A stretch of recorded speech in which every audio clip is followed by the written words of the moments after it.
constatamos que los males de nuestro sistema productivo, de nuestro mercado laboral, siguen estando ahí.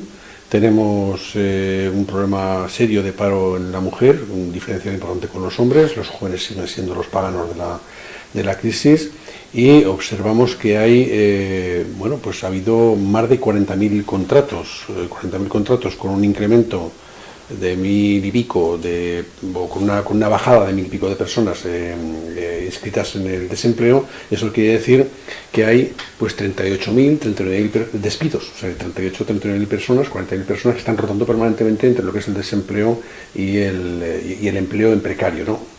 Lo dicen las cifras también de las estadísticas. Hablamos de casi un 90% de contratos de carácter temporal contra un 10% de carácter fijo, y por lo tanto insistimos en que los males siguen ahí. ¿Qué hacer? Pues desde Comisión Social estamos exigiendo un cambio radical en las políticas de este país. Hace falta unas políticas económicas más expansivas que estimulen la economía y que generen dinámicas de empleo. Y mientras hace falta un plan de empleo urgente en nuestra comunidad autónoma y en España también. Lo que pasa es que lo de España parece que va más lento con esto de las elecciones, que faciliten la contratación, la inserción en el mercado laboral de aquellos colectivos que están teniendo más dificultades, concretamente mujeres, jóvenes y parados y paradas de larga duración.